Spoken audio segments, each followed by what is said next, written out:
Ibimenyetso by'amateka y'ubukoloni bw'Abadage mu Rwanda nibyo bya mbere biri mu ngoro ndangamurage izwi nko kwa Richard Kandt, ariko kuri ibi hiyongeraho amabuye y'agaciro, inyamaswa zitandukanye yaba izumishijwe yaba n'inzima.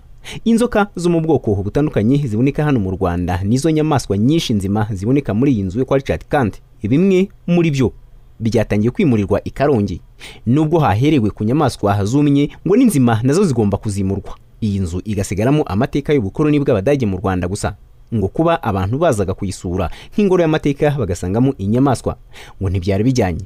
Richard Masozera ni umuyobozi w'ingoro ndangamurage mu Rwanda.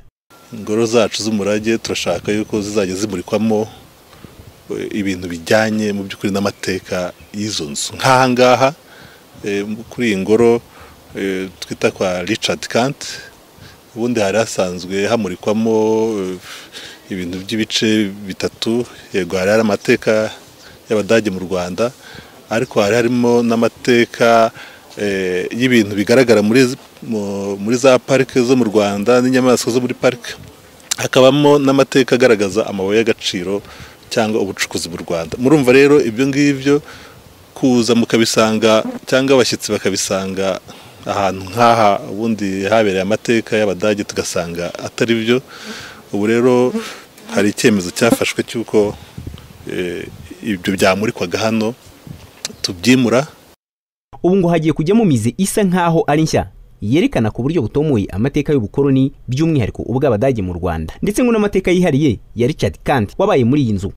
Hagiye kujyamo noneho irindi murika rishya, hagiye kujyamo mize izajya igaragaza amateka noneho y'Abadage n'Abanyarwanda. Ni ukuvuga Abadage bagera hano mu Rwanda baza ari nk'abakoloni, u Rwanda barusanze rumeze rute, bahageze bakoze iki, ubukoloni bwabo bwari bumeze bute, ingaruka z'ubwo bukoloni ku Rwanda zabaye izihe. None tunagaragaze uruhare rwihariye rw'uyu mugabo witwa Richard Kandt watuye muri iyi nzu. Iyo wavugaga kwa Richard Kandt, benshi bahitaga bumva kujya kureba inzoka nzima. None niba abantu basaga 1200 mu kwezi bazaga gusura iyi ngoro, hari icyizere cy'uko bazagaruka cyangwa bakiyongera niba izi nyamaswa zose zigiye gukurwamo. Richard Masozera uyobora ingoro ndangamurage mu Rwanda avuga ko kuzimura ari igitekerezo cy'abasura, ngo nta mpungenge z'uko abasura bashobora kuzagabanyuka kuko bazajya basura amateka kandi bakaniga.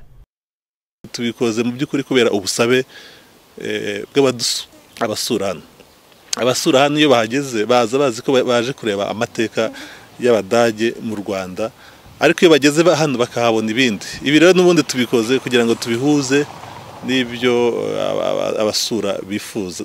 Turibwira rero yuko ni tubimenyekanisha namwe nk'abanyamakuru mukabidufasha, bizatera amatsiko abantu basure hano. Ariko nkandibutsa yuko mu nshingano ubundi z'ingoro z'umurage z'iki kigo cyacu haba harimo ubundi kwigisha cyane. Inyamaswa zitandukanye ziboneka mu Rwanda zarumishijwe zishyirwa muri iyi ngoro, ariko ni ku buryo bw'ubuhanga ku buryo utapfa gusobanukirwa uko bikoze. Inzoka n'ingona byo nibizima, ariko nyuma yo gutwara ibyumishijwe ngo nibi bizimurwa bigomba kwerekezwa i Karongi ahari ingoro y'ibidukikije. Kugeza ubu ingoro ndangamurage mu Rwanda hazigeze ku 8, zose zisurwa n'abantu bakabakaba 200,000 mu mwaka, nabo binjiza amafaranga bakaba 200,000,000. Ariko ngo hari intego yuko abasura bagomba kwiyongera n'amafaranga yinjira akiyongera ari menshi nyuma yo kunoza uburyo bwo kwegeranya ibisa. Fulgence Kizwera, Royal TV.